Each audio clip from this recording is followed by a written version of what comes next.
Bonsoir à toutes et à tous, mesdames, messieurs, bienvenue sur ce plateau spécial de la 15e édition du festival Ciné Droit Libre. Dans cette émission, il sera essentiellement question de la liberté d'expression et des fake news, notamment au Burkina. Cette émission est donc conduite par moi-même, Paul Mikiramba, et ma consoeur Denise Koulibaly. Et Denise Koulibaly, bonsoir. Oui, bonsoir, Paul Mikiramba. Alors, nous avons deux invités dans le cadre de cette émission. Il s'agit d'abord de M. Yassine Sanou. Il représente sur ce plateau le faso tchèque Yassine Sanou. Bonsoir.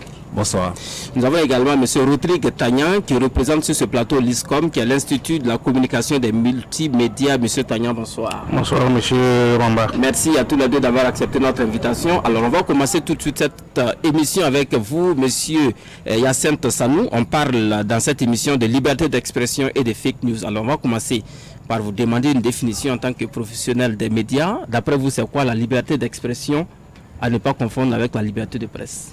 Alors, la liberté d'expression, comme vous l'avez dit, ce n'est pas l'apanage de la presse quand on parle des médias d'une manière générale, c'est-à-dire cette liberté qu'auraient les médias de traiter des sujets qu'ils jugeraient pertinents, mais c'est cette liberté qui est donnée aux citoyens de pouvoir en tout cas donner son opinion sur un fait ou une actualité librement, sans crainte d'une quelconque représailles. Cette représailles peut être juridique ou même avoir une autre forme. Donc je pense que c'est dans cette forme-là qu'on peut définir globalement la liberté d'expression. Il y en a qui pensent que la liberté d'expression, c'est un indicateur du niveau d'évolution de la démocratie dans un pays. Est-ce que vous croyez à cela? Naturellement, ça peut être un des indicateurs parce que si vous avez des citoyens qui sont à même de s'exprimer librement, c'est-à-dire que vous avez garanti un certain nombre d'institutions qui permettent aux citoyens d'avoir cette liberté, notamment dans le cadre des médias, c'est-à-dire que vous avez les médias qui ont cette pluralité-là d'expression, qui prennent cette pluralité d'opinion. Vous avez également des cadres juridiques qui permettent aux citoyens parce que vous savez que toute liberté a une limite, donc il y a forcément un encadrement juridique qui prévient certaines dérives, tout ce qui peut advenir comme débordement. Et donc, vous avez ces différentes institutions qui forment, pour moi, des institutions démocratiques. Et donc, vous avez quelque part un indicateur de la démocratie à travers la liberté d'expression. Est-ce qu'elle est exprimée au sein de la population, au sein des citoyens d'une nation? Alors, théoriquement, c'est une bonne chose, la liberté d'expression. D'après vous, quel est le niveau de cette liberté au Burkina? Est-ce que c'est appréciable? Alors oui, elle est très appréciable. Il faut dire qu'au Burkina, on a plus ou moins, heureusement, malheureusement, des événements qui ont contribué, en tout cas, à renforcer cette liberté d'expression. Aujourd'hui, en tout cas, je pense très sincèrement que le citoyen est assez libre. Bien sûr, la liberté n'est jamais totale, ça c'est notre domaine. Si on veut discuter de la liberté, ça serait philosophique maintenant.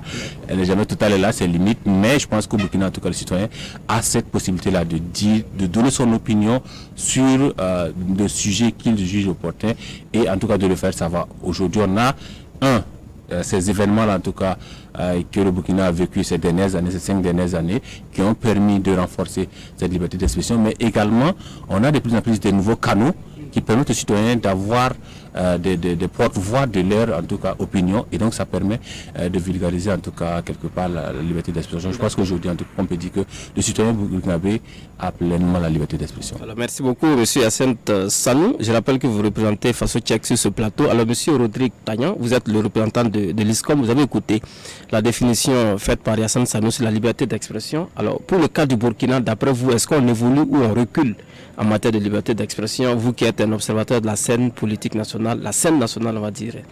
Bon, peut-être avant de répondre à votre question, je voudrais compléter un élément de ce qu'il a abordé concernant la liberté d'expression.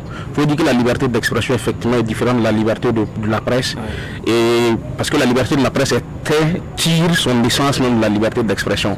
Maintenant, la liberté d'expression, elle aussi, trouve son fondement notamment dans l'article 11 de la Déclaration française des droits de l'homme de 1789, qui a été repris également en 1793. Dans l'article 11, il est écrit, par exemple, que la libre circulation des idées et des pensées est l'un des droits les plus fondamentaux reconnus à l'espèce humaine. Donc c'est cet article-là qui pose déjà les fondements juridiques de la liberté d'expression. Maintenant, pour ce qui est du cas du Burkina, en tant qu'observateur, ce qu'on peut dire, c'est que cette liberté d'expression, elle a connu quand même des évolutions.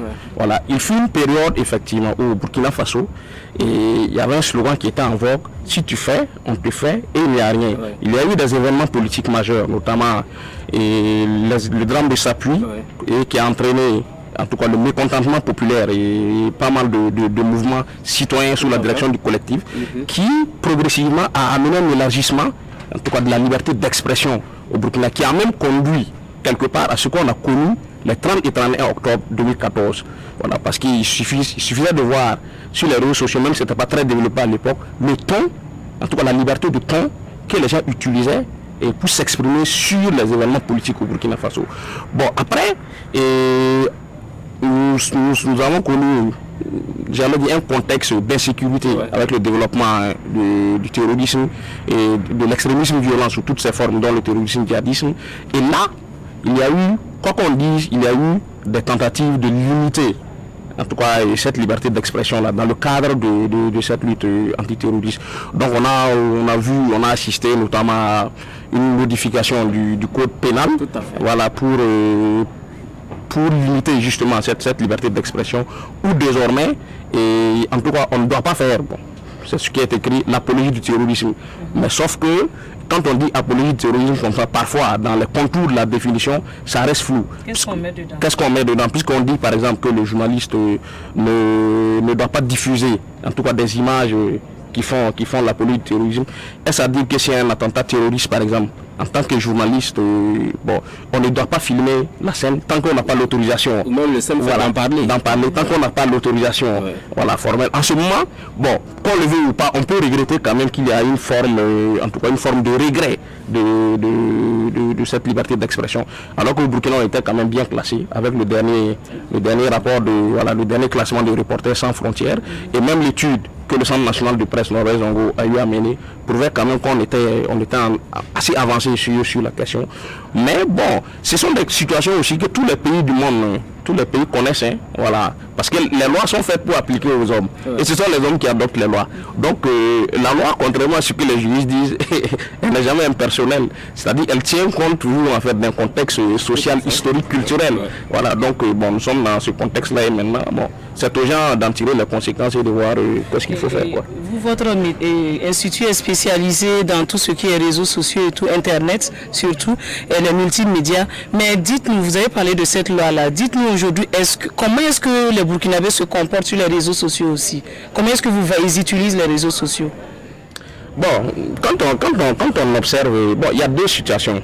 Il y a des gens qui utilisent les réseaux sociaux pour relayer des informations, pour s'informer, etc. Il y en a qui utilisent dans le cadre d'activisme. Voilà, il y a ça, il y a eu le développement de ce terme-là qui est apparu. On parle de plus en plus d'activistes du web. On parle de lanceurs d'alerte. Même si, bon, au Burkina, on n'en a pas comme ça, à l'image d'Edward Snowden, de Julian Assange. Bon, il ne faut pas aller jusque-là, quoi. On n'en a pas, mais on a des activistes. Maintenant, bon, parmi les activistes aussi, il y a deux catégories. Il y en a effectivement qui font la lutte pour la démocratie, la lutte contre la mauvaise gouvernance, une pratique, et ça, on a des confrères, même journalistes, qui sont assez engagés dedans, voilà, qui le font très bien. Mais il y en a aussi qui sont à la solde de groupes d'intérêt politique. Ça aussi, on peut le constater. Voilà, et même économique, ça aussi, on peut le constater malheureusement sur la toile. Bon, d'autres même parlent pour rigoler de boxeurs en dessous de la ceinture. Bon, c'est un phénomène malheureusement qui s'est développé aujourd'hui. Il suffit de prendre une position, d'analyser une situation qui ne va pas dans le sens, par exemple, de l'intérêt de leur mettre à penser ou de leur mentor politique, que tout de suite vous allez vous faire allumer, mais avec des propos, j'allais dire violents, acerbes, et sur la toile. Ça aussi, on le vit. Donc, je veux dire quand même qu'il y a plusieurs catégories. Bon, malheureusement, partout il y a liberté d'expression aussi. Bon, il faut accepter aussi qu'il y a des voilà. Yacine Sanou, vous à votre niveau, avec ces histoires d'activistes qui se développent, comment est-ce que vous voyez les Burkinabés sur les réseaux sociaux? Comment est-ce qu'ils se comportent? Est-ce que cela enfreint à la liberté d'expression, cela enfreint à la sûreté de l'État surtout, ce qui a amené à modifier le code pénal? Alors, il y a deux volets différents. Je ne pourrais pas expliquer ce qui a amené le code pénal parce que jusqu'à présent, moi, je suis, en tant que journaliste en tout cas, formellement contre ce qui a été fait comme modification dans ce code pénal, on pourra en discuter. Mais sur ce qui est de comportement de manière générale, et c'est cette précision que je voulais apporter à l'intervention de l'auditeur, c'est-à-dire qu'il y a la liberté de presse qui a connu certaines évolutions, notamment liées à l'affaire Norbert Zongo, et à certaines autres évolutions. La liberté d'expression d'une manière générale, qui, elle, pour moi, n'a connu une véritable explosion que depuis 2014 au Burkina. N'a connu une véritable expression, que si on peut utiliser ce terme pour parler de la liberté d'expression, que depuis 2014. Alors, parlons de ça et parlons maintenant de ce qui est comme comportement sur les réseaux sociaux. Vous avez, comme il a dit, ce comportement-là, mais en même temps, en termes de dérive, je pense qu'il y a des canaux, hormis le code pénal, qui permettaient de résoudre les dérives. Et c'est pour ça, moi, jusqu'à présent, hormis une volonté politique de museler la presse, parce que à un moment donné, je me dis qu'on s'est rendu compte d'une certaine incapacité, d'une certaine impuissance face aux incidents terroristes. On s'est dit, au lieu de pouvoir frontalement affronter l'ennemi qui est armé, le plus facile, c'était d'empêcher ceux qui ont simplement la plume d'en parler.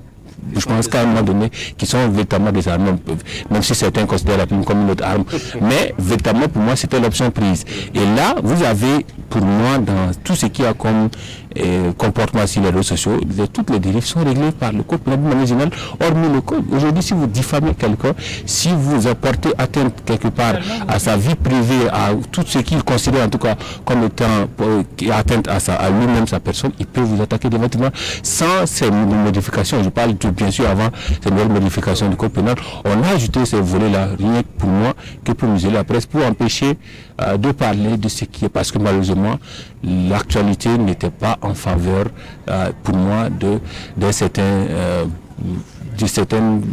actions de nos forces de défense et de sécurité, des actions bien sûr de notre pouvoir en place. Donc il y a cette vision-là qui est là, mais il faut reconnaître aux réseaux sociaux cette facilité-là de donner la parole à tous les citoyens. En même temps que donner la parole à tous les citoyens, il faut également tenir compte de cette part-là. Aujourd'hui, on avait un certain pourcentage d'analphabétisme dans la population burkinabé, ce qui veut dire que pas forcément des gens qui n'ont pas une certaine intelligence, mais des gens qui n'ont pas une certaine compréhension de certains concepts. Donc aujourd'hui, on leur a donné la parole pour s'exprimer sur ces concepts-là, sans leur expliquer ce que c'est en fait. Donc forcément, vous avez des tâtonnements, au début je ne dirais pas des dérives, mais forcément des tâtonnements, qu'on pourrait résoudre dans un autre cadre que celui en tout cas du cadre défini dans le cadre du nouveau code pénal. D'accord, alors dans un instant on va parler des fake news que vous connaissez certainement, mais en attendant je voudrais que l'on fasse un peu la corrélation entre la liberté d'expression et l'avènement des réseaux sociaux. D'après vous, Yassine Sanou, est-ce que c'est un point positif ou négatif parlant de l'avènement de ces réseaux sociaux et dans l'atteinte de cette liberté d'expression qui est vue comme un élément positif, comme vous-même vous l'avez dit? Oui, franchement c'est un point très positif. En même temps, il serait quelque part négatif, mais très positif. Pourquoi? Parce que avant l'avènement de ces réseaux sociaux, le premier canon d'expression de cette liberté-là, c'était les médias. Si vous n'avez pas un certain niveau d'études, vous ne pouvez pas vous exprimer dans un journal papier, vous ne pouvez pas même, quand vous avez un micro, oser prendre la parole face à un micro du journaliste. Aujourd'hui, vous chez vous, aujourd'hui vous avez même accès à certains réseaux sociaux gratuitement, donc pas besoin de certains frais. Vous pouvez donner votre avis avec chacun dans la langue que vous voulez, parce qu'il y a certaines expressions que vous avez du mal à déterminer, dont vous avez du mal à déterminer la langue, mais vous pouvez vous exprimer, donner votre... Donc il y a cette facilité en tout cas qui a été occasionnée par l'avènement des réseaux sociaux, mais en même temps justement, on n'a plus, je dirais, pas forcément une régulation, mais en tout cas un filtre, voilà, un filtre pour les différentes expressions, parce qu'aujourd'hui, on a vraiment laissé aller qui se manifeste sur les différents réseaux sociaux, que pour moi découle de ce manque d'éducation à ces réseaux sociaux-là. Il n'y a pas eu cette phase d'expliquer ce que c'est que un réseau social, qu'est-ce que je peux dire, qu'est-ce que je peux pas dire, voilà, comment je peux apprendre certaines choses. Je pense qu'il n'y a pas eu, les gens l'ont découvert du jour au lendemain. On a toujours malheureusement justement des cas d'arnaque, d'autres choses en tout cas d'hacking sur ces réseaux sociaux-là qui découlent justement du manque d'appréhension de ces outils-là que les gens ont découvert du jour au lendemain, que les gens continuent de découvrir aujourd'hui. Il y a toujours des gens pendant qu'on parle, qui découvrent certains réseaux sociaux et qui vont se faire soit arnaquer, soit se faire hacker, soit se faire pirater le compte, soit aller peut-être commenter, en venir en tout cas à faire la loi à travers certains commentaires. Donc il y a autant ce volet-là qui a manqué en tout cas pour moi dans l'avènement des réseaux sociaux dans nos pays, ce volet en tout cas d'éducation. D'accord. Alors monsieur Rodolphe Tagnan, vous qui dans votre institut vous enseignez le journalisme appliqué aux réseaux sociaux, est-ce que quand on prend ce volet, journalisme sur les réseaux sociaux, en tout cas tout ce qui est internet, il n'y a pas de risque justement, parce que ça change un peu la façon de faire du journalisme. Est-ce que vous ne pensez pas qu'il y a des risques que de faire du journalisme sur Facebook, sur WhatsApp ou tout ce qu'on peut imaginer comme support de diffusion et multimédia? Bon, encore une fois, peut-être avant de répondre encore, vous allez me permettre de mettre un bémol encore sur un propos de Yacet. Bon, j'ai ce bémol-là avec beaucoup de gens. Je dis que, en fait, la question de la liberté d'expression, contrairement à ce que beaucoup de gens pensent, moi, j'estime qu'elle n'a pas explosé avec l'insurrection populaire. Seulement, le problème, il y a un contexte avec l'insurrection populaire, c'est qu'on a assisté au développement de l'Internet et des réseaux sociaux. Donc, du coup, les gens voient. C'est une coïncidence. Voilà, on voit les gens écrire, etc. Mais si vous vous référez aux émissions interactives sur les radios, avant et justement l'avènement de l'insurrection, vous allez voir les paroles virulentes que les gens, avec lesquelles les gens s'exprimaient. Et même quand vous prenez les différentes formes de lutte qui se sont développées depuis 2008 avec les émeutes de la faim jusqu'à 2014, bon, là-dedans vous avez quand même des formes d'expression voilà, qui étaient violentes. Et la parole, les gens prenaient la parole avec des affiches. Ouais, avec des affiches et ils osaient quand même un certain nombre de choses. Donc c'est ce bémol, je suis d'accord avec lui. Par rapport aux autres développements, c'est ce petit bémol que je voulais quand même mettre. Maintenant, pour revenir sur la question des réseaux sociaux, pour moi, c'est une opportunité que ça offre en fait au métier du journalisme. C'est une opportunité. Maintenant, bon, toute opportunité a un challenge. En fait, il y a des défis. C'est-à-dire qu'aujourd'hui, on ne peut plus faire du journalisme en 2019 comme on le faisait en 1980. C'est la même chose lorsque la radio même est arrivée. Ouais. Ça a bouleversé les pratiques de la presse écrite, etc. C'est-à-dire qu'aujourd'hui, il faut que la presse, toutes tendances confondues, que ce soit l'audiovisuel, que ce soit la presse écrite, il faut que la presse s'adapte avec le numérique. Donc pour moi, c'est une opportunité. Et aujourd'hui, quoi qu'on dise, avec les réseaux sociaux, ça permet de vendre les articles. Quand vous faites un bon papier et que vous avez des community managers qui savent très bien placer vos papiers sur les réseaux sociaux pour en faire la promotion, mais rapidement ça permet un article de marché, ça permet au journal quand il dit au journal, c'est-à-dire un article en ligne, voilà, les gens vont venir sur le trafic, bon, ça va permettre à l'article de marché, ça va permettre à votre contenu en tout cas de connaître un succès. Maintenant, il y a aussi une crainte que les journalistes ont, parce qu'on dit aujourd'hui, et ça c'est un débat qui est mené dans d'autres pays qui sont plus en avance sur nous sur la question, comme la France par exemple, où on dit, bon, quand il y a une information, en tout cas il y a une multitude, il y a un flux d'informations assez terrible sur Twitter, sur Facebook, et on dit que ça c'est dommageable pour le travail du journal. Mais en même temps on dit, mais c'est là aussi que les journalistes qui sont formés professionnellement doivent pouvoir faire la différence avec les autres. C'est-à-dire aujourd'hui, ce n'est plus l'information brute. Il ne s'agit plus de donner l'information brute. Parce qu'effectivement, l'information brute, vous pouvez l'avoir sur les réseaux sociaux. Dès qu'il y a un attentat, bon, je touche du bois, mais dès qu'il y a une situation qui se produit, et rapidement, des gens peuvent donner cette information sur les réseaux sociaux. Voilà, sur Facebook. Et c'est une vraie information, ils la donnent. Maintenant, le travail du journaliste, c'est justement de traiter l'information. Qui dit traiter l'information, c'est mettre l'information en perspective. Confronter ça avec plusieurs sources, et confronter avec l'histoire, confronter avec les mœurs, confronter avec la sociologie, etc., etc. Il y a tout un ensemble de traitements que le journaliste, c'est-à-dire que vous devez envoyer une plus-value. Sinon, si vous venez juste donner l'information comme ça, évidemment, vous ne faites pas mieux que ce qu'on dit sur les réseaux sociaux. Donc ça veut dire que c'est mieux aussi. Ça veut dire que nous devons justement faire notre travail correctement. Parce qu'il ne s'agit pas de réinventer notre métier, mais c'est parce que même on ne faisait pas notre travail correctement. C'est-à-dire qu'on se complaisait dans une sorte de paresse intellectuelle aussi. Bon, à reprendre des communiqués qu'on traite et puis bon, on avance. Alors qu'aujourd'hui, ça ne marche plus. C'est-à-dire que nous devons faire des articles de fond. Nous devons travailler des sujets de fond.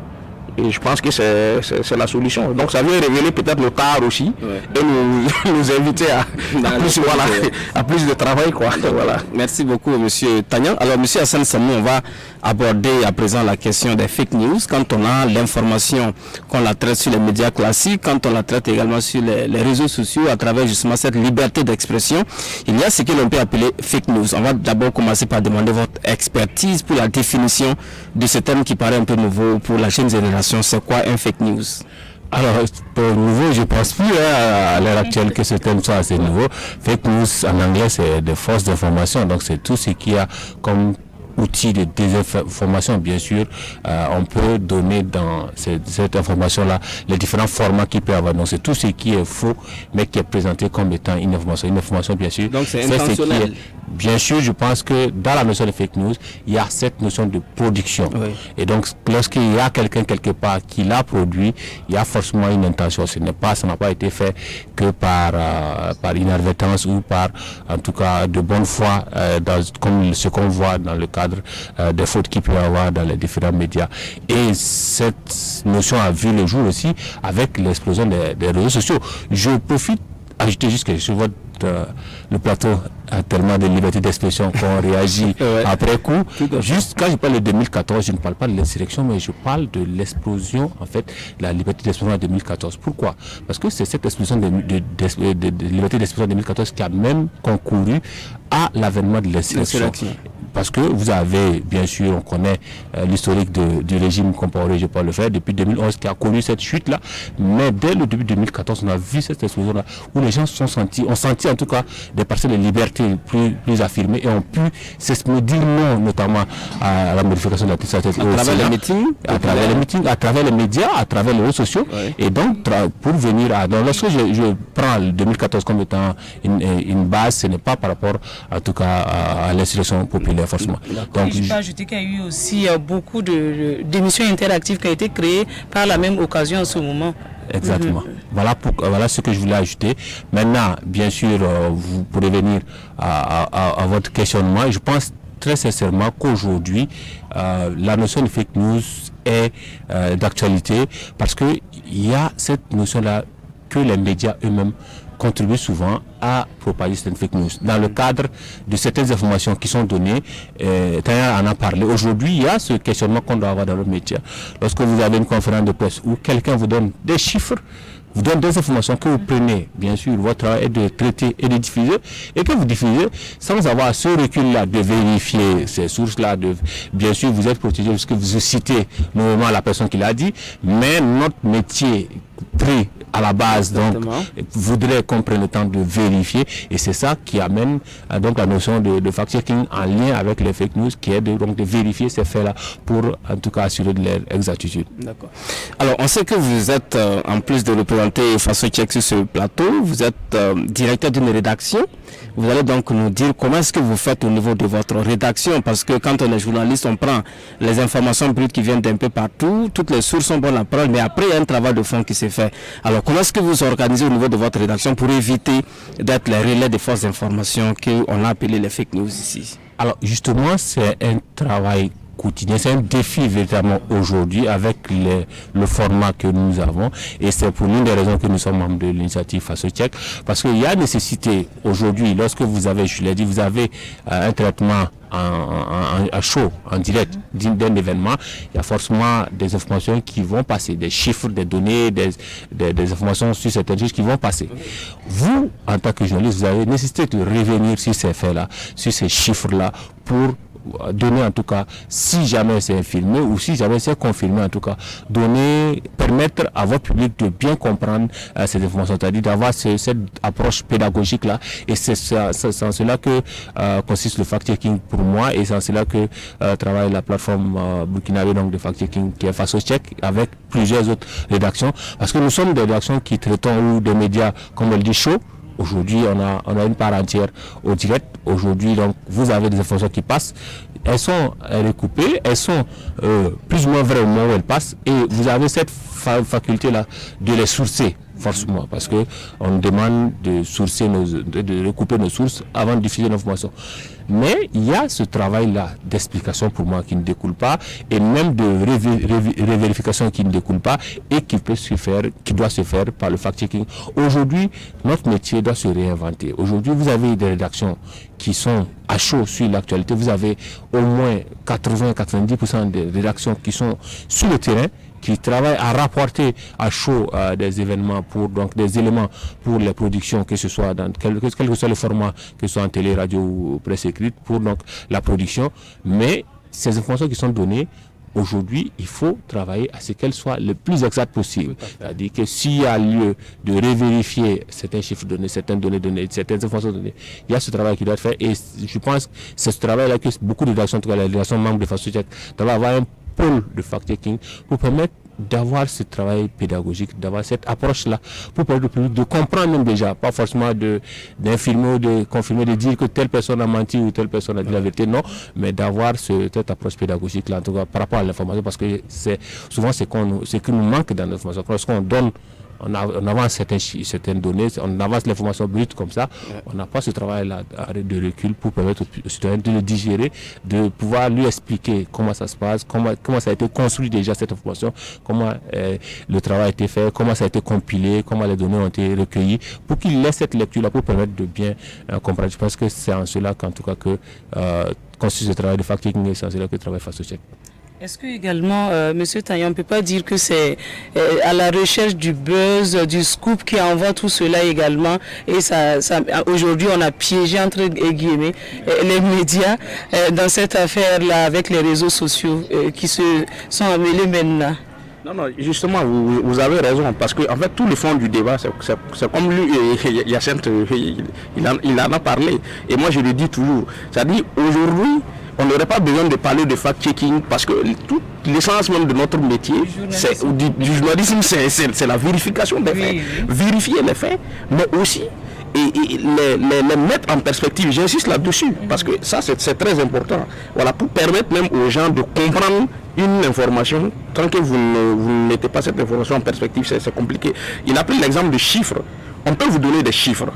Pas que ces chiffres-là sont faux, mais ces chiffres-là peuvent ne pas traduire, par exemple, la réalité ou le ressenti même des gens. Puisqu'il y a les chiffres, mais à ce que les gens vivent. Vous prenez un exemple. Quand on donne, par exemple, les chiffres sur le chômage au Burkina, vous avez l'impression que c'est bas. Mais pourquoi? C'est-à-dire que c'est le mode de production de ces chiffres-là. C'est-à-dire qu'on prend des gens qui travaillent, par exemple, qui font des métiers précaires. Des gens qui font des métiers précaires, donc on considère que ce ne sont pas des chômeurs. Mais lui qui fait ce travail-là, dans sa représentation du travail-là, lui-même il se considère comme un chômeur. Puisque son travail ne lui permet pas en fait, de joindre les deux bouts et de se nourrir correctement. Donc lui, il pense qu'il est un chômeur. Donc quand on donne ces chiffres comme ça, les gens vont contester. Pour le journaliste, il ne faut pas devenir non, c'est vrai, c'est faux. Non, il faut que tu arrives à expliquer qu'il y a les chiffres, mais il y a aussi ce que les gens, la représentation que les gens eux-mêmes, en fait, de leurs conditions, en fait, ont justement du travail. Donc ça c'est important. L'autre aspect aussi, c'est la course à l'exclusivité. C'est-à-dire, Yacine a dit quelque chose de très intéressant. Vous savez, depuis une vingtaine d'années, et au Burkina un peu moins, au Burkina, bon, je vais dire peut-être depuis 5-6 ans, on a assisté au développement en fait, de l'information instantanée en fait, avec les médias. Mais ailleurs, c'est depuis longtemps. Et qui dit information instantanée, c'est-à-dire il y a des erreurs qui passent. Parce qu'au moment où effectivement vous devez donner l'information à chaud, vous n'avez pas toujours le temps nécessaire, le recul nécessaire de vérifier l'information. C'est pour minimiser ces biais-là, parce qu'il y a eu des dérives qu'on a constatées, que beaucoup de rédactions ont créé justement des sortes de plateformes voilà, de fact-checking pour essayer effectivement de vérifier l'information a posteriori. Parce qu'aujourd'hui, si vous recevez un invité sur le plateau, moi qui suis là sur ce plateau-là, je vous donne un chiffre. Monsieur Miguel, vous n'avez pas le temps ici, en tout cas si vous n'étiez pas préparé pour contester mon chiffre, pour le vérifier. Sur le champ, vous ne pouvez pas. Par contre, vous pouvez le faire de façon a posteriori. Ou peut-être même que vous, dans cette émission, vous avez deux journalistes que vous avez dédiés pour vérifier vos propos. Pendant que nous parlons là, c'est-à-dire ils sont assis, ils sont en train de vérifier. Et à la fin, ils vont venir relever des incohérences sur certains propos que nous avons tenus. Ils vont venir relever des chiffres que nous avons donnés, par exemple, qui ne sont pas vrais. Ça, par exemple, c'est une pratique qui est assez intéressante. Et aujourd'hui, je pense que dans le contexte dans lequel nous sommes, c'est-à-dire le contexte de l'insécurité et le contexte électoral à venir, c'est vers ça qu'on doit tendre. Parce que ce sont des périodes qui sont favorables justement au développement des fausses informations, soit pour nuire à des adversaires politiques, et soit pour induire en erreur des électeurs en vue d'obtenir des voix. Donc il est très important que les journalistes effectivement aient un regard attentif par rapport à tout ce qui va être donné, va être produit comme chiffres, va être fait comme discours, etc. Et parfois même, il faut rappeler les gens de leur passé. Parce qu'il y en a qui te viennent aujourd'hui, qui tiennent un discours. Alors que hier, ils tenaient un autre discours. Mais c'est toujours, dans le fact-checking aussi, on peut rappeler à quelqu'un, bon, le discours que vous tenez, et aujourd'hui là, voilà, mais hier vous tenez un autre discours. Moi je trouve qu'on ne le fait pas assez au Burkina. Si on pouvait rafraîchir un peu la mémoire de nos hommes politiques, je pense que bon, il y a beaucoup qui réfléchiraient par 2 fois avant de sortir certains propos en fait. Voilà. Mais malheureusement on ne le fait pas. Voilà. Est-ce que le fact-checking va réussir au Burkina, va avoir du succès au Burkina, surtout si on connaît l'environnement médiatique du Burkina avec le côté financier, parce que quand on voit tout le processus qu'il y a derrière le fact-checking, c'est coûteux, hein? C'est vrai que c'est coûteux pour les rédactions. Non, c'est pas aussi, faut pas voir le coût, c'est pas aussi coûteux que ça. Nous avons dit Internet, vous savez, Internet contribue à propager les fausses informations. Mais Internet aussi nous donne suffisamment de moyens, je trouve, pour vérifier l'information. C'est parce que le plus souvent on prend pas le temps. Mais quand vous voyez une fausse vidéo, il y a des moyens et des techniques très simples à travers des plateformes pour vérifier si la vidéo est vraie ou elle est voilà, ou si c'est un montage. Même une photo, vous faites seulement en fait une recherche inversée Google et vous pouvez savoir si la photo a été utilisée ailleurs, etc., etc. Donc je pense que bon, faut pas qu'on mette d'abord en avant la question de moi. Il faut même qu'il y ait la volonté de vérifier. Sinon autrement même le journalisme n'aurait pas de sens. Puisque l'investigation par exemple, ça peut réussir au Burkina oui ou non. Alors que ça aussi ça demande. Mais peut-être qu'il y a un problème de moyens humains également. Oui, non, ça oui, il y a un problème de moyens. Il faut former les gens aux techniques. Moi je pense que c'est plus ça qui est important aujourd'hui, c'est de former les journalistes à cette technique de recherche là, cette technique de collecte et de vérification de l'information via le net. Parce que comme je l'ai dit, cet outil qui est Internet aujourd'hui nous offre énormément d'opportunités pour justement réussir notre métier. Mais il faut que les journalistes soient formés justement à l'utilisation de ces nouvelles techniques de collecte et de vérification de l'information. D'accord. Yacine Sanou, le fact-checking va au-delà d'Internet. Mais le fact-checking, comme l'a dit Tayan, nous remet dans notre travail, le basique de notre travail. Aujourd'hui, c'est vrai qu'on a plusieurs cas pour expliquer où on en est venu aujourd'hui avec le journalisme, mais la qualité a un prix. Donc il faut forcément revenir à ces fondamentaux-là si on veut garder cette crédibilité qu'on a pour le journalisme. Qu'est-ce qui se passe aujourd'hui lorsque vous avez une information qui est donnée sur les réseaux sociaux? Le premier réflexe des citoyens, c'est de revenir vers les médias pour voir s'ils ont relayé cette information. Donc il faut que les médias se donnent les moyens de pouvoir donner cette information, vérifier. Aujourd'hui, il y va de la survie même quelque part des médias, parce que sinon, le scoop plus ou moins n'existe plus. Aujourd'hui, le citoyen qui est témoin de l'événement, le premier à le tweeter ou à le mettre sur n'importe quelle plateforme de réseau social. Donc aujourd'hui, mais celui qui le voit va revenir sur les médias classiques pour voir est-ce qu'il aurait les... Alors vous avez l'obligation de bien sûr vérifier et de recouper cette information avant de la diffuser, et vous avez l'obligation d'avoir cette approche pédagogique à travers le fact-checking. Et lorsque je dis en fait que ça intègre plus que l'Internet, c'est pourquoi? Parce que nous avons plus le temps. En tant que journaliste, on se dit en tout cas aujourd'hui, on n'a plus le temps. On est tellement pris par plein d'autres choses, submergé. Chaque rédaction a des tonnes de reportages facturés ou non, comme des reportages institutionnels. Il y en a tellement, il y a tellement de problèmes à régler dans le fonctionnement quotidien de la rédaction qu'on oublie les fondamentaux. Aujourd'hui, combien de journalistes vont encore à une bibliothèque pour vérifier certaines informations, pour vérifier ce qui a été dit il y a une année, 2 ans, comme il a dit. Aujourd'hui, il y a beaucoup de simplement dans les livres. Combien le font? Combien vont à l'université pour rencontrer des professeurs spécialistes en ça et ça? Combien encore ce temps-là? Donc, il y a forcément ce retour aux fondamentaux-là qui nous inculque le fact-checking, qui essaie en tout cas d'inculquer le fact-checking. Et je suis d'accord avec vous, il y a ce travail à faire au niveau de la rédaction. Bien sûr, tout le monde au sein de la rédaction ne peut pas faire la fact-checking. Il y a forcément nécessité d'avoir des poules. Si vous avez déjà un ou deux journalistes qui, de temps en temps, en plus de ce qu'ils ont comme travail, font ce travail de recherche-là, font ce travail de recoupement. Bien sûr, le volume de fact-checking, on n'a pas dit de faire un article de fact-checking aussi tous les jours.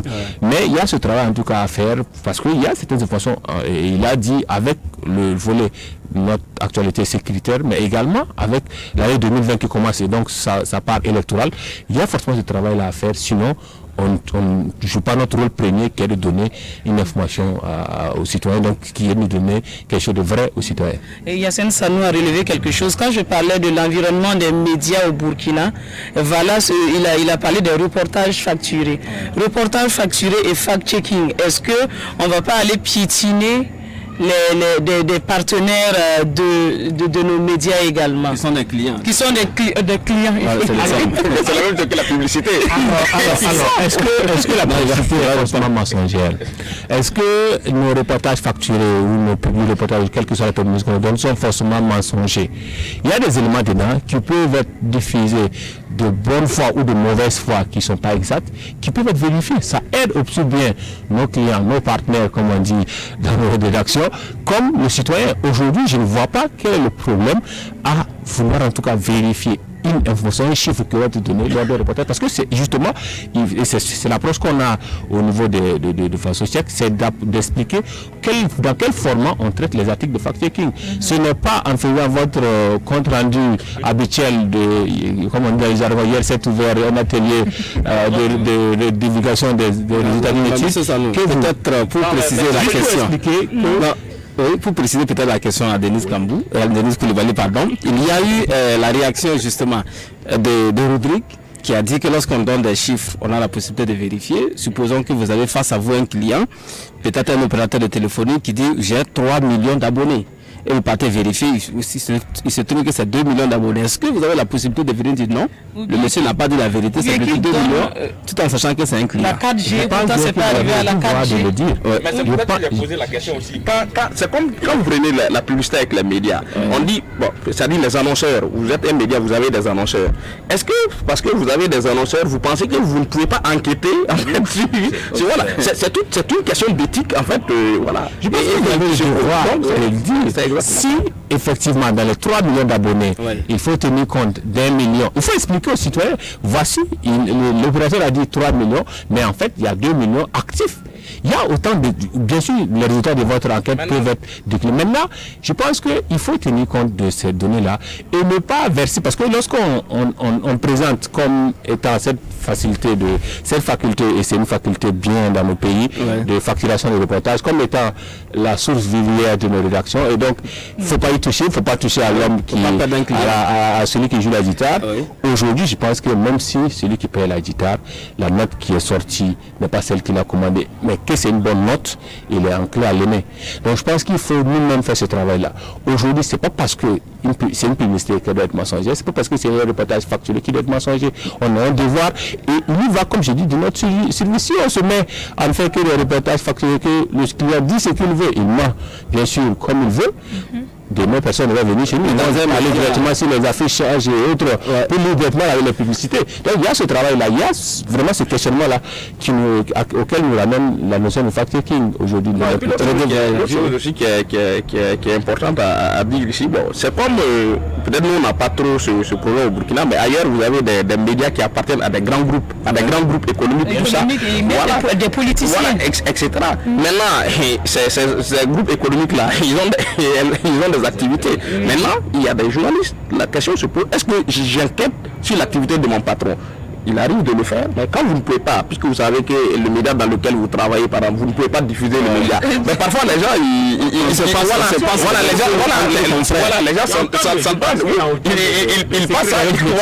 il y a trop de secrets. L'information qui va sortir l'information, etc. Mais est-ce qu'aujourd'hui au Burkina, on pourrait imaginer un média un peu spécialisé dans le fact-checking, c'est-à-dire un média dont le rôle, c'est de démentir, si vous voulez, les fausses informations qui se retrouvent au niveau des réseaux sociaux? Ce n'est pas souhaitable. Ah oui. Pour la simple raison que ce média-là viendrait en opposition de tous les médias existants. Absolument. Donc, ce n'est pas souhaitable. Ce n'est pas l'approche justement de Faso-Tchèque. C'est les différentes rédactions qui doivent. Chaque rédaction vérifie les informations qu'elle a elle-même. C'est ça en fait. Il faut revenir aux fondamentaux de métier. C'est-à-dire, c'est nous on a dit ça hier, mais il faut qu'on précise ça et ça par rapport à ce qu'on a dit hier. C'est pas que Dominique Taillant de tel média a dit ça hier et moi j'ai vérifié, j'ai trouvé que c'était faux, c'était vrai. Non, il ne faut pas, parce que si on veut un média de fact-checking, ce serait vraiment un média qui va venir prendre toutes les parutions de quotidien de la presse écrite, prendre toutes les productions de la radio, prendre toutes les productions de télé pour pouvoir dire voilà, telle chose était vraie, telle chose était fausse. Non, je pense que ce n'est pas souhaitable et ça va pour moi tuer la notion de fact-checking. C'est chaque rédaction, chaque quotidien, chaque presse écrite, chaque radio, chaque télé qui diffuse l'information, qui doit se donner ce recul-là pour au moins vérifier certaines choses qui, bien sûr, c'est un travail éditorial aussi, il faut le dire. On ne peut pas tout vérifier à l'extérieur. Une sélection à faire, il y a des informations qui ont une certaine portée, une certaine technologie. Et nous, on a parlé du contexte sécuritaire et du contexte électoral. Aujourd'hui, il y a en tout cas des informations qui sont assez capitales pour l'avenir de notre nation. Il y a forcément travail à faire pour qu'elle soit la plus vraie possible. Donc, je pense que c'est à cela que toutes les rédactions doivent travailler, non un seul média. Vous menez ce travail depuis un certain temps au niveau de Faso-Tchèque. Est-ce que vous avez le sentiment aujourd'hui que les rédactions s'adaptent à cela et que les rédactions au Burkina font de la vérification quasi systématique pour éviter de porter aux auditeurs des fausses informations? Je parle des auditeurs mais aussi des lecteurs. Alors on est assez agréablement surpris par cette pratique des médias, parce que forcément Faso-Tchèque intègre ceux qui le veulent. On a une sélection dès le départ d'une douzaine de journalistes parce qu'on a fait un travail avec eux, parce qu'il y a un travail pour permettre eux-mêmes d'apprendre les différents rudiments, leur permettre de produire des articles de fact-checking et maintenant être autonomes dans leurs différentes rédactions. Tout ce processus qu'on a fait. Donc, à un moment donné, on avait fini le processus, on a vu les différentes demandes d'autres médias qui n'étaient pas associés, donc on était assez étonnés. On a vu des médias aussi qui se sont lancés dans la notion sans être membre de fact-checking, avec les rudiments, parce qu'aujourd'hui, vous pouvez, toutes les plateformes de fact-checking vous offrent des rudiments d'auto-fact-checking. Aujourd'hui, c'est le travail de fact-checking, parce que même le citoyen qui est là, c'est en fait la finalité de fact-checking, c'est ça, qu'il ne digère pas l'information comme il a dit pendant les vidéos, quand vous recevez une vidéo sur WhatsApp, que vous ayez le réflexe, que vous sachiez comment je peux aller vérifier, dans quel outil je peux mettre cette vidéo, moi-même citoyen, sans avoir besoin de médias, pour regarder si elle est vraie ou pas, au lieu de moi-même pouvoir la repartager. Donc il y a ce travail-là d'éducation à l'auto-fact-checking qui est fait dans les plateformes fact-checking, et nous on est très étonnés, agréablement surpris en tout cas de voir que les médias burkinabés ont intégré cette domaine, et je pense que il y va de la qualité en tout cas de production journalistique. Alors Lassane Sanou l'a dit, il y a un travail qui est fait au niveau des médias pour la vérification des informations à travers donc les procédés de fact-checking. Alors monsieur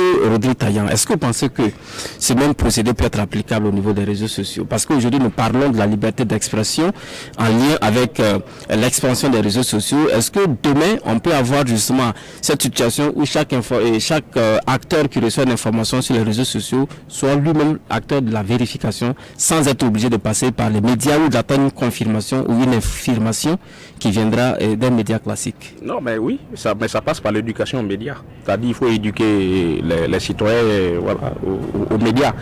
Donc je pense que c'est ce travail-là aussi qui est important. Il faut même, peut-être à partir de maintenant, il faut songer justement à des modules d'éducation aux médias dans les établissements, d'enseignement secondaire, etc. Parce que c'est les futurs citoyens de demain. C'est-à-dire mieux les citoyens savent comment justement l'information est fabriquée, comment l'information est traitée et quel canal utiliser pour vérifier telle ou telle information. Mieux les citoyens le savent, mieux aussi la démocratie s'en porterait. Donc je pense que c'est cette éducation aux médias là qu'il faut promouvoir auprès du grand public. Il faut apprendre aux gens à identifier des fausses informations. Et moi je dis toujours, il y a des aspects, il y a des petites astuces là, simples, qui peut nous permettre de savoir si une information est vraie ou fausse. Mais il faut juste qu'on prenne le temps de vérifier. Moi, la première des choses qu'un citoyen doit avoir pour moi, quand il reçoit une information, c'est de vérifier la source de l'information. Qui est l'auteur de la publication? S'agit-il d'un média? S'agit-il d'un site d'institution, d'un individu, s'agit-il de quoi, etc.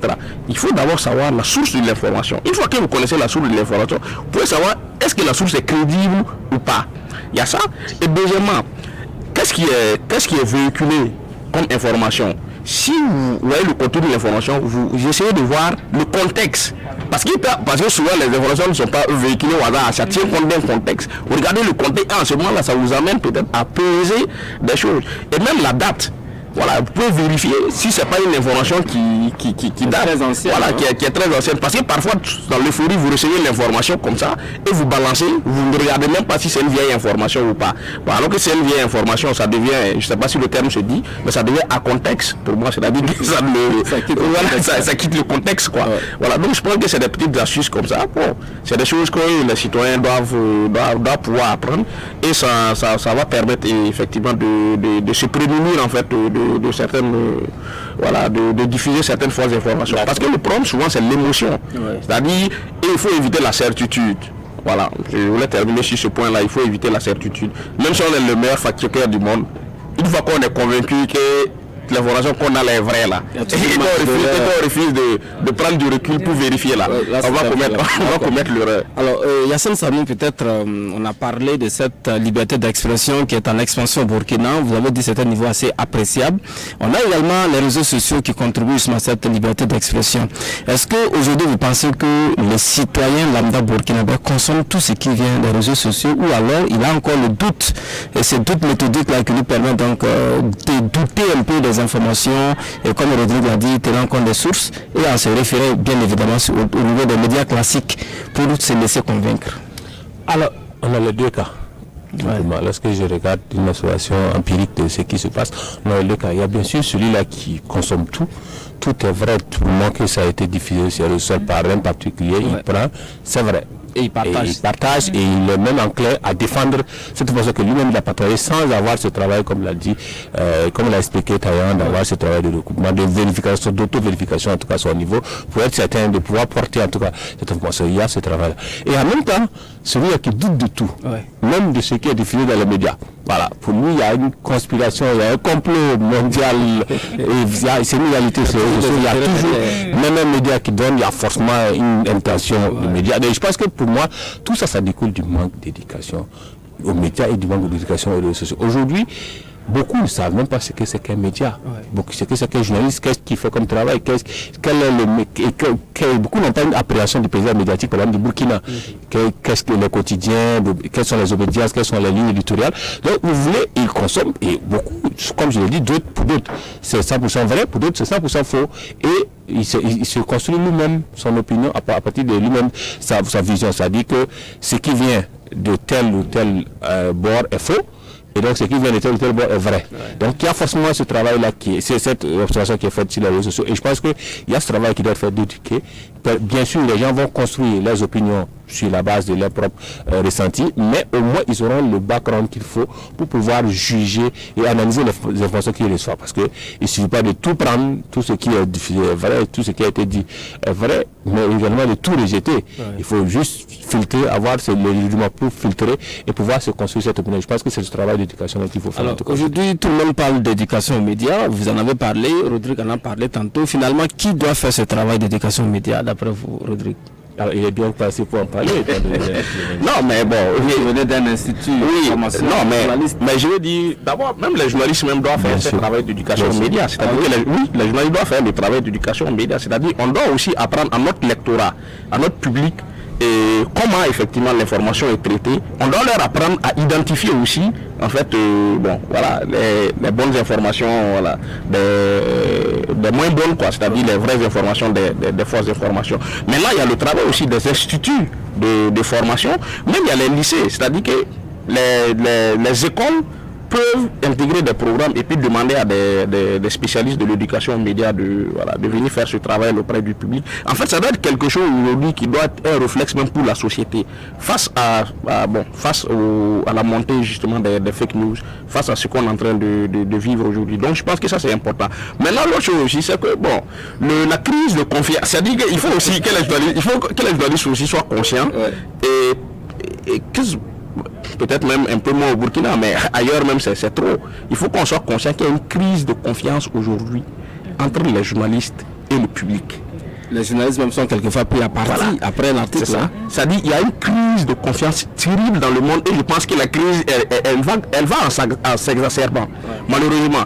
Et quand vous suivez l'actualité, par exemple, chez nos confrères de France, avec les gilets jaunes, vous pouvez mesurer tout le divorce qu'il y a aujourd'hui entre les médias et justement le public qui n'ont plus confiance aux médias. Et c'est pour ça aussi que le fact-checking apparaît justement pour les journalistes comme un moyen justement de reconquérir un peu la confiance de ce public qui a été, comme il a dit. Bon, il y en a dès qu'ils voient même que c'est un média qui a on dit c'est faux. Parce que aussi il y a eu, par le passé, il y a eu des scandales médiatiques. Quand vous prenez par exemple pendant la guerre du Golfe, bon, on connaît toute la propagande aussi avec certains grands médias qu'il y a eu autour de ces questions. Quand vous prenez la guerre d'Irak en 2003, la question des armes et de destruction massive qui a été relayée par les médias, bon, etc. Voilà. On a relayé, on a fait que relayer et après on s'est rendu compte que c'était faux. Donc tout ça, ça a contribué justement à maintenir cette défiance du public vis-à-vis des journalistes. Et au Burkina, par exemple, quand un journaliste on dit bon, quittez là-bas, vous-même vous êtes corrompu. Donc ça dit que c'est comme on a dit, c'est un véritable travail. Donc pour pouvoir nous réconcilier avec le public, il faut aussi qu'on leur apprenne même comment est-ce qu'on travaille, dans quelles conditions on travaille. C'est pour ça que même les journalistes ont un rôle à jouer. Parce que je ne pense pas que ceux qui ne sont pas dans le domaine du journalisme savent comment quelles sont les contraintes, voilà, comment est-ce qu'on travaille, etc. Même les délais de deadline, etc. Il y a toujours une incompréhension avec le public. Même les notions d'angle. Pourquoi tu voulais choisir tel angle et non tel angle, etc. Il faut qu'on arrive à expliquer. Parce qu'il y a un problème fondamental avec le public. Bon, vous traitez comme ça, on dit non, vous n'aurez pas dû traiter comme ça, etc. Alors que il y a aussi des logiques d'angle auxquelles les gens sont... C'est vrai qu'on entendait quelquefois même des autorités demander aux hommes des médias de s'occuper des questions de développement plutôt que de ne parler que de l'insécurité, pour prendre le cas du Burkina. Peut-être avec vous, Hassan Sanou, pour terminer, puisque nous sommes déjà à la fin de cette émission. Alors, au Burkina, on a le Conseil supérieur de la communication qui est vu un peu comme étant le gendarme des journalistes. Est-ce qu'on peut imaginer une telle institution pareille pour les réseaux sociaux, tout ce qui est Internet, dans la liberté d'expression? Comment est-ce qu'on contrôle? Parce qu'aujourd'hui, le CSC, c'est vraiment les médias. Même si on peut reconnaître également que la justice fait un peu le travail en ce qui concerne les donneurs de fausses informations ou de diffamation. Alors moi je suis d'une autre école de régulation que celle du Conseil supérieur de la communication. Moi je suis pour la régulation par les pairs déjà pour ce qui est des médias. Pour moi c'est la forme la plus pédagogique. Vous avez même parlé de cette image des gendarmes. Lorsque vous avez les gendarmes, vous avez déjà cette notion de répression. Merci pour moi.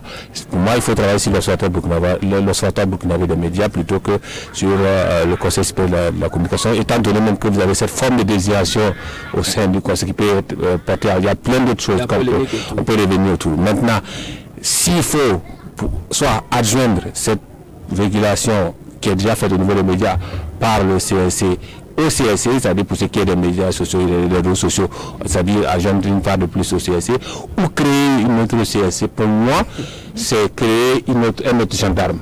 Et c'est avoir le même ressentiment pour ce qui est des praticiens, on peut dire des praticiens. Mais l'autorégulation chez les médias, c'est bien possible, mais chez les réseaux sociaux, tout le monde est responsable. J'en venais justement, parce que pour moi, l'autorégulation également sur les réseaux sociaux, c'est tout à fait possible. Pour la simple raison qu'on a vu, je l'ai dit, avant qu'on en vienne avec ce nouveau code pénal, on a vu des cas où des citoyens qui sont estimés lésés sont allés avec les institutions, en tout cas juridiques, ont porté plainte contre les citoyens et ont obtenu gain de cause. Aujourd'hui, je pense que c'est la meilleure forme de sensibilisation, plutôt que d'avoir une institution dont on pourrait reprocher le mode de désignation des membres, dont on pourrait reprocher même l'existence, et qui va venir jouer les gendarmes. Aujourd'hui, je pense qu'il faut travailler à ce que les citoyens eux-mêmes travaillent avec plus de responsabilité. Et ça passe par ces différents, bien sûr, le règlement de ces différents cas. Il y a plein d'autres situations qui sont actuellement en cours, notamment devant les tribunaux. Je pense qu'il y a ce travail-là pédagogique qui va découler des règlements des différentes situations. Et puis, il faut travailler aussi à la sensibilisation. Aujourd'hui, beaucoup fautent par ignorance, simplement. Il faut leur expliquer qu'est-ce qui risque, quelles sont les dérives à ne pas faire, quelles sont les conséquences éventuelles de certaines actions, et ils vont, pour moi en tout cas, se conformer. Ceux qui ne se conforment pas pourront répondre devant la loi plutôt que de travailler à créer notre institution budgétaire. Merci beaucoup, monsieur Yassine Sanou, d'avoir répondu à notre invitation. Je rappelle que vous avez représenté sur ce plateau Faso Tchèque. Merci d'être passé sur ce plateau. Merci à vous pour l'invitation. Merci beaucoup à vous également, monsieur Rodri Taillan. Vous avez représenté sur ce plateau l'ISCOM, l'Institut de la communication et des multimédias. Dirigé par le docteur Silat Baré. Que vous représentez donc sur ce plateau. Merci d'être venu. Merci également à vous, Denise, pour avoir animé cette émission avec moi. Mesdames, messieurs, merci à toutes et à tous d'avoir été de notre cette émission terminée. Bonne suite de programme.